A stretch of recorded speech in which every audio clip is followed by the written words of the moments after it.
Hey everyone, welcome to my latest vlog. This one is all about the Smithsonian Air and Space Museums. I say museums plural because here in Washington we're spoilt by having two museums dedicated to air and space. There's one smaller one in Washington DC, and then there's a much larger one out near Dulles Airport. So this is me going to both of them. At the moment I've only been to the one in Washington DC, so I'm going to start with this one, and I'm hoping to get to the Dulles one in the next couple of weeks. So then I'll talk about that one. So this one is just about the one in Washington DC. I'd have to say that the Air and Space Museums would probably be the most popular museums here in Washington DC, and I know that it's when people come to Washington DC that's generally on their list of things they want to do, because it's just something for everyone. Because it is so popular, you do need to book. So it's free to get in, but you do need to book and set a time as well. So it's not even a, oh look, I'm going to turn up on a Sunday. You have to stipulate when your time is, and they generally do check your tickets that that you're going in at the time that you're supposed to be.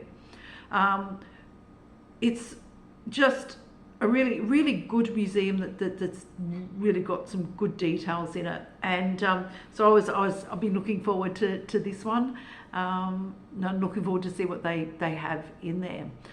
It was a bit unfortunate that they had two areas that they had completely shut down because they're remodeling within the DC museum, so I couldn't see that. I have a feeling one of them was, oh god, I've forgotten the bloody name of it now.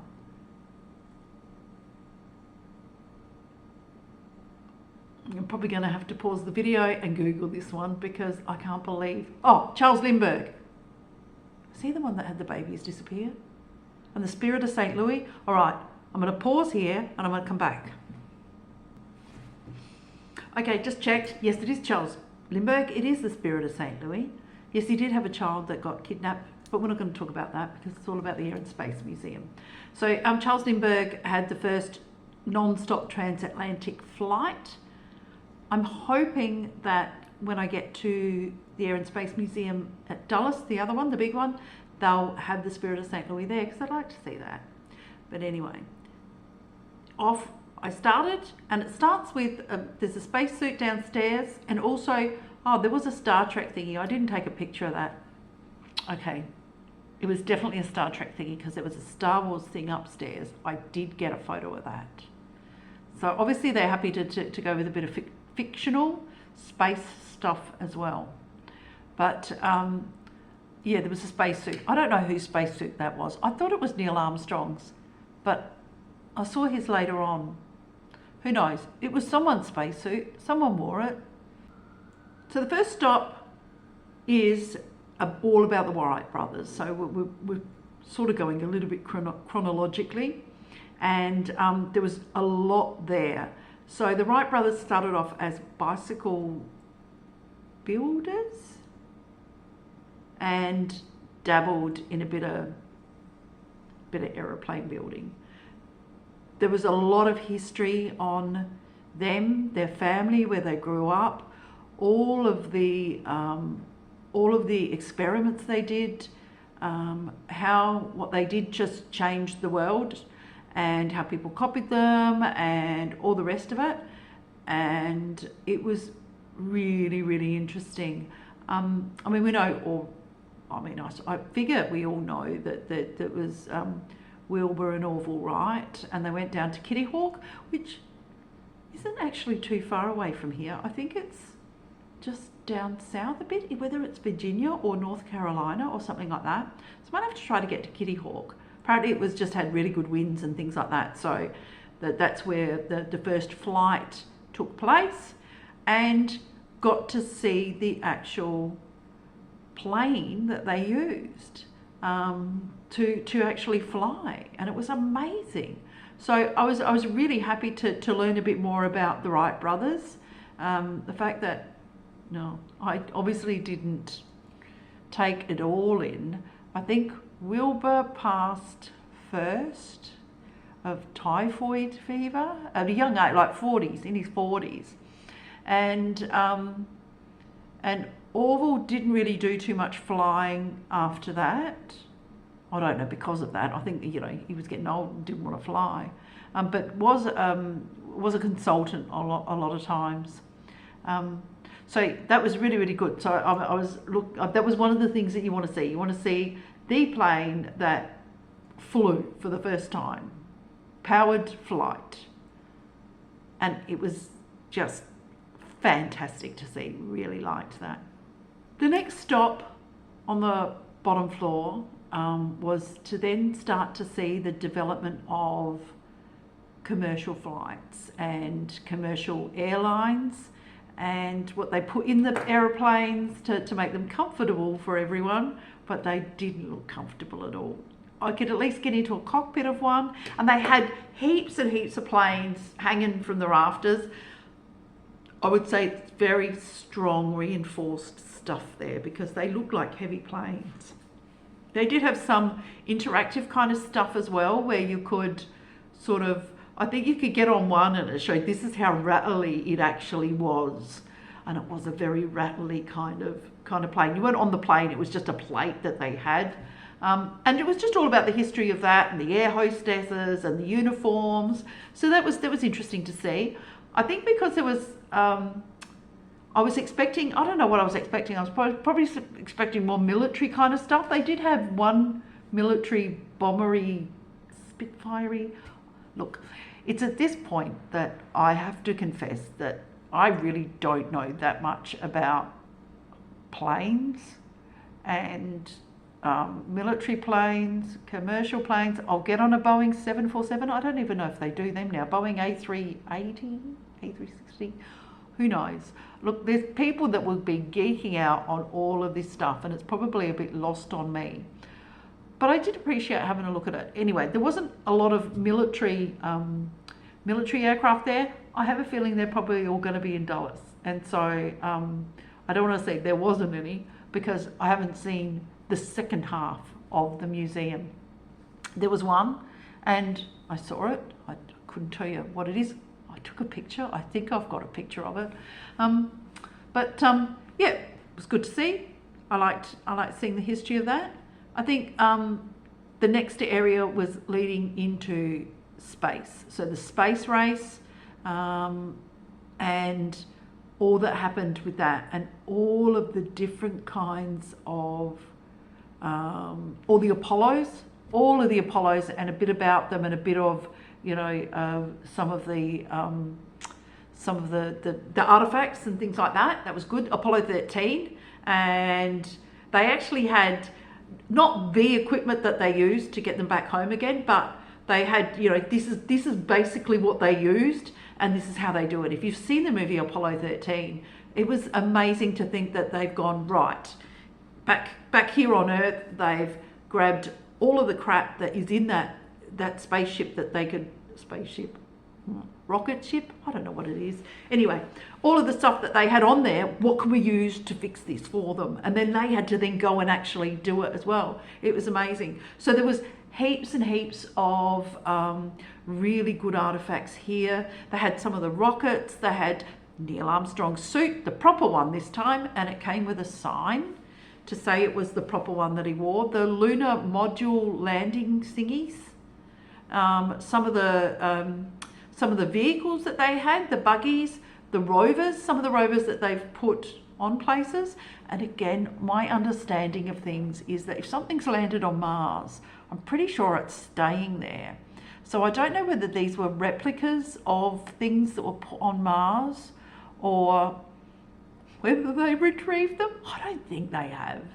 Look, if anyone can give me a Space 101 on that kind of stuff, feel free to put it in the comments. But it was amazing to see all of this stuff, and to see that this stuff had been on the moon, out around the planet, and then, you know, back here again in a museum so that we could look at it. Absolutely amazing. We had one picture, there was a picture that this guy did, so this guy has painted, I don't know who he is, someone painted the moonscape, and I took a photo of it and went, ooh, that's what the moon looks like, and then read it and said, no, he's painted it thinking, this is what the moon looks like. When you get round to the other side of the exhibition, you'll see a picture of the moon, a photograph, and you can compare. So I'm going to put them here, the painting first.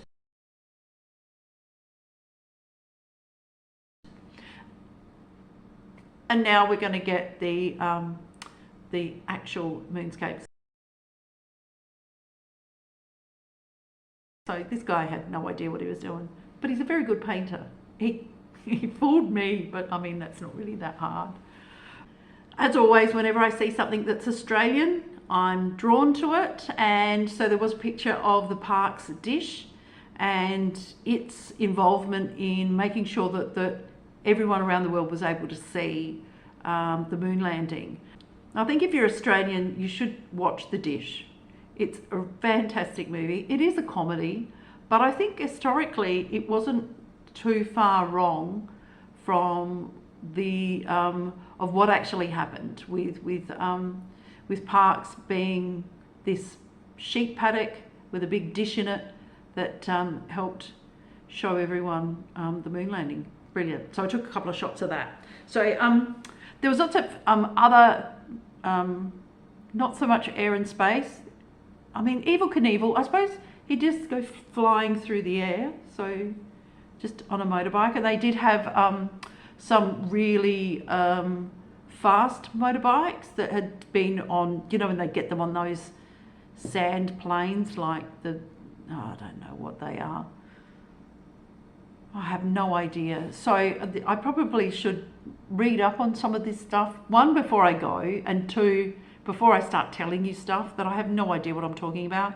But you know when they get them on that flat salt plains, like we've got them up at Lake Eyre in South Australia, and I think they've got them out in the desert here in the US, and they just can go straight and fast and flat. Had some of those as well. There's some really good interactive stuff as well. Really enjoyed that. I think what I liked was some of the moving displays. And I don't mean moving emotional. I mean like moving graphics and things like that. They had this really interesting one that showed flight, so like a air traffic control-y type thing. And they had a 2 or 3 different scenarios showing a map of the United States and where all the flights are. So they have, you know, like on a average day, this is where all the flights are, and, you know, as it's running through 24 hours. But the one that I took footage of was 9/11, and I found it so interesting. So it had the normal day where there's just flights going everywhere, and then it starts to indicate that one plane has gone into the World Trade Center, then another one, then the Pentagon, then the other one in the field, and you can start to see that all of these flights then start to just go to ground, so that they were just getting them to land everywhere, and it was just really interesting. So that's the footage that I've got for you.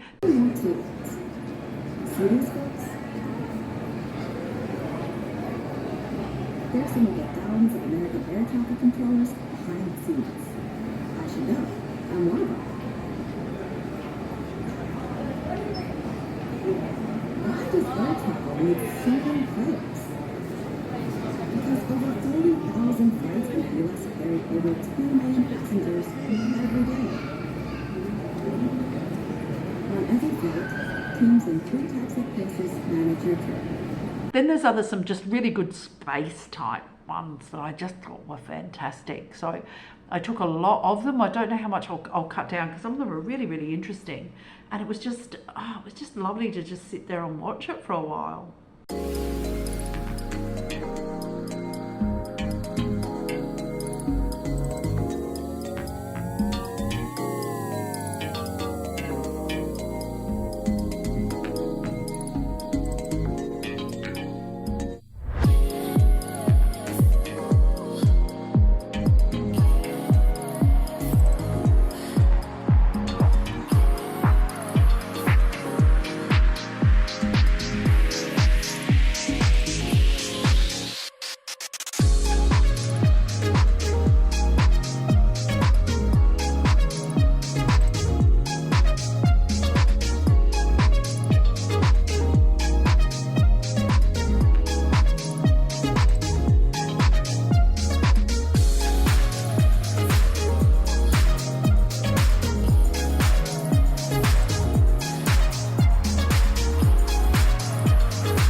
the last thing I did when I was there is they had a planetarium, and I don't know if I really knew what a planetarium was. I sort of thought it was a bit like an observatory, I think, where they've got a big telescope or something, and I'm thinking, well, it's the middle of the day, why do I want to go to a planetarium? And then worked out, no, it's a movie, and they show stuff on this big screen. So I went in, and it was $9 to see one movie. There was two movies. There was one with Lupita Nyong'o. I didn't see that one. I saw one, I've written it down here, Neil deGrasse Tyson doing Dark Matter. So you go in to this circular room, and it's a massive dome, like it's huge, and it's all a white screen, and you just sit down and you sort of recline a little bit and then just watch the screen. Wow. I don't think I've got anything else to tell you except wow. And you're going to have to trust me on this, because I couldn't take any footage. They wouldn't let you take any footage. And but there was Neil deGrasse Tyson talking about dark matter and black holes and the galaxy, and it was stupendous on that big screen. I was so impressed. I was so happy I did it. Sorry, I'm rocking the table here. I'll try to stop doing that. It was so impressive, and I sort of wished if it hadn't been the last one of the day, I would have gone back in again. And I suppose the thing is, I can always go back in and do it again. That's the joy of being in Washington and having these things so close at hand that you can just do it. But I would encourage anyone to go to a planetarium and see this stuff. If I see a planetarium now, I'm just gonna go, yep, I'm in. So that was the Air and Space Museum in Washington, DC.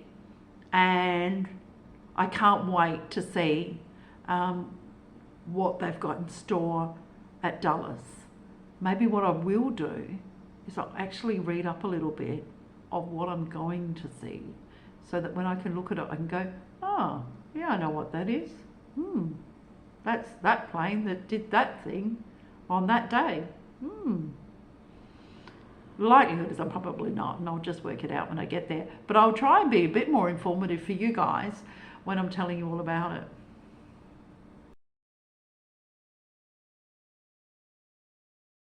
Last weekend, I made it out to the Smithsonian Air and Space Museum. That is the Dulles Airport version.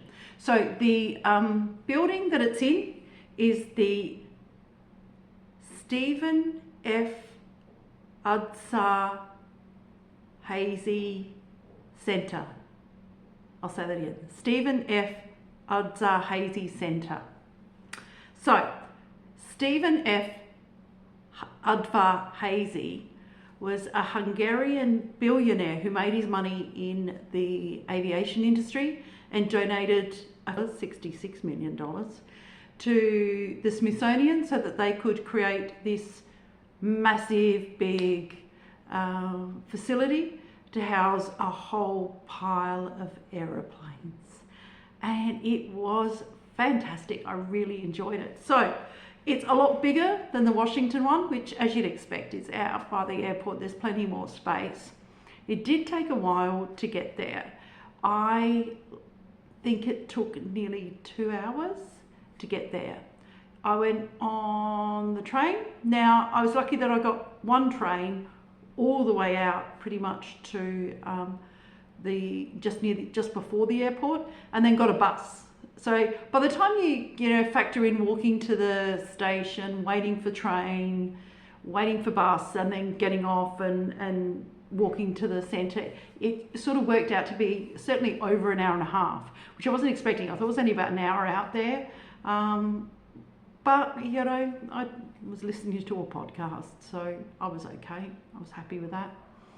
But I went to this massive, big facility. I don't even think I took a photo of how big it was. I've taken a few photos of just all of the planes that are hanging down. So they've got planes everywhere, hanging from everywhere, on the ground, all kinds of stuff. So it's space and air and missiles, and this is certainly where all of the military stuff was that I expected to see in Washington. So heaps of military aircraft, predominantly American. They did have some German and Japanese stuff there as well. And for me, look, I think I said when I was in the Washington one, I don't really know aircraft, and I'm sure there's people that are just yelling at me to just appreciate what I saw. And there were things that I did marvel at. There was the Enola Gay that dropped the first atomic bomb. There was a Discovery space shuttle. That was amazing. I thought that would be bigger. It was quite small, and I think, gosh, those guys were in, and girls were in that space shuttle, just hurtling around in the middle of space. Just very small thing that you think would be lost quite easily in space, but it made it back, so that was good. There was also the Blackbird. Now, I couldn't have told you what that Blackbird was before I went, and the only reason I knew about this Blackbird was because my friend Kira had been to the museum before. Now, her husband does know about aircraft, and he was in preparation for going to the museum with his wife, suggested that she watch this 40-minute documentary on the Blackbird to appreciate the engineering marvel that it was, so that when she did see it, she would appreciate it more. She told me that. I didn't do that. I just turned up and went, okay, that's that Blackbird that Kira was talking about. But I do know that this thing, I don't know, it's a super, super fast aeroplane. And when it retired, they flew it from LA across to Washington to go into the Smithsonian. And it took an hour and a half or something like that flying from LA to Washington.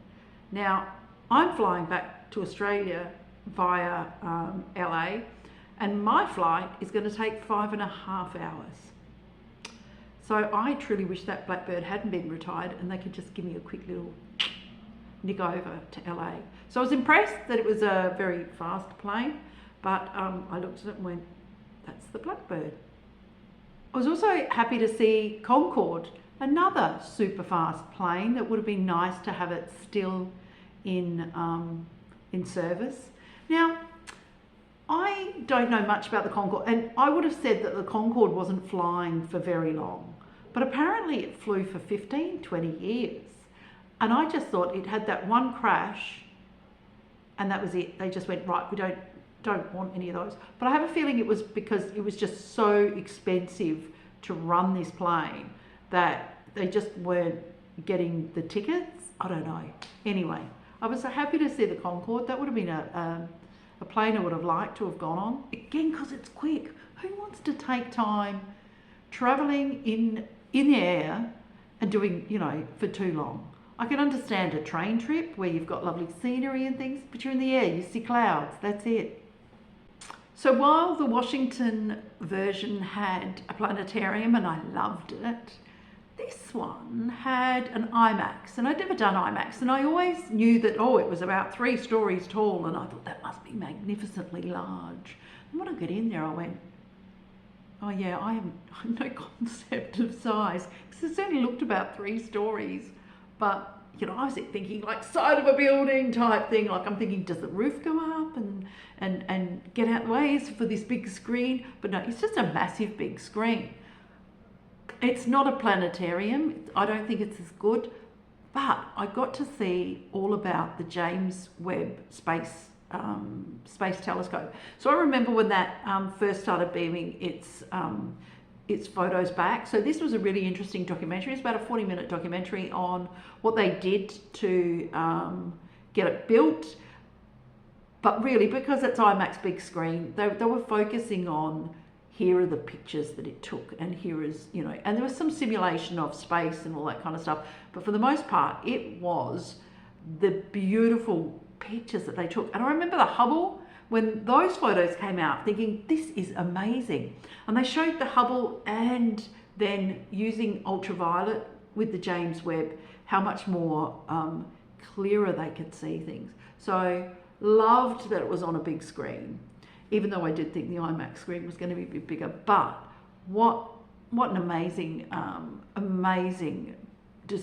documentary to put on, and really enjoyed that. So I think that's what I'm going to get out of both these museums, is the Planetarium and the IMAX, and being able to see all of this stuff, and so clear and big, like, you know, not that you were there, but it was still pretty awe-inspiring to see it. Next door to the massive hangar, I want to call it a hangar, exhibition area, massive big shed, was an observatory. So it wasn't as high as the Dulles flight control area, but it was I don't know, it was about 10 stories up, and so you could see planes landing and just scenery everywhere. And I really liked the fact that I could see the Blue Ridge Mountains, and there's this drive called the Skyline, which is goes across there on the Shenandoah Valley, and you just go across the ridge, and it's a lovely drive, which I'm hoping to do in the next few weeks, to really get into those autumnal colours. Hopefully I don't leave it too late. I think we're going to go early November, and I'm hoping that the colours are going to be great. I know that in Washington we're starting to really see the colours change now, and I'm hoping that somewhere where it's a bit colder, we're not too late. So fingers crossed, and we get some great shots, and I can tell you all about that too. But the observatory was great to see, and the planes came in, well, you know, we were right next to the airport, so those planes were coming in nice and low.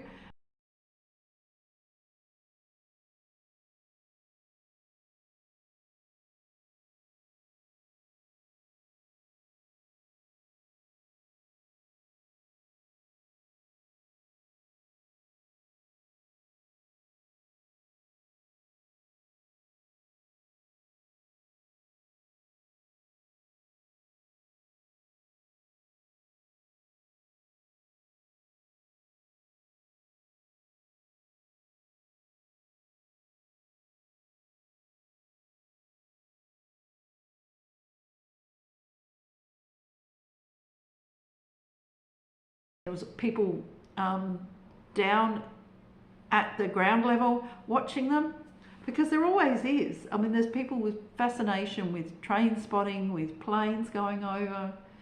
And I like the fact that most airports then do have set up a viewing area for people to just, you know, drive up. It doesn't cost you anything. It's not even in airport grounds, but here's somewhere to just sit and watch planes come in and out, if that's what you like to do. There was also a gentleman there who had written quite a few books. He was born in Germany during World War II and grew up during the war. And then he emigrated out to America and became a pilot and flew a whole pile of reconnaissance missions during the Cold War. He'd written about 3 or 4 books, and this was his first book, The German Boy. And it was apparently a bit of a page turner. It was got a foreword by Stephen E. Ambrose. So he's a guy that wrote the book based on Easy Company called Band of Brothers, that made it into that wonderful, wonderful series that I still think is one of the best things I've ever seen on television. Anyway, I had a bit of a chat to this guy, and he was a lovely guy, and so I thought I'd buy the book. So not only did I get the book, but then he also signed it for me. To Lynn, with best wishes. So I haven't started it yet, but quite happy to have a bit of a read of that, and meet Wolfgang W.E. Samuel. He had earned a slew of medals, including Distinguished Service Medal or Distinguished Service Cross, something like that. So had served his adopted country well. We've come to the end. That was me at both the Smithsonian Air and Space Museums. one in Washington and one in the Stephen F. Udzar Hazy Centre. Getting better at saying it the more I go on, and I'll probably never say it again. Great to see. I can understand why these two museums are up there with the most popular museums that Smithsonian have on offer. Good thing about the one out near Dulles is that you don't actually have to book a day or a time. You can just rock up, I think, because it is so huge. Yes, the planes were probably wasted on me because I don't understand all the mechanics and the engineering. I do appreciate what a lot of them have done and things like that. I think for me, the big highlights were the Planetarium and the IMAX. They were just so good. And yes, I'm now going to look for places that have planetariums so that I can see more of the great stuff that they put on there. That's it from me. If you have any questions about either of the museums or anything that you saw during this vlog, please let me know. Otherwise, I'll see you next time. Bye.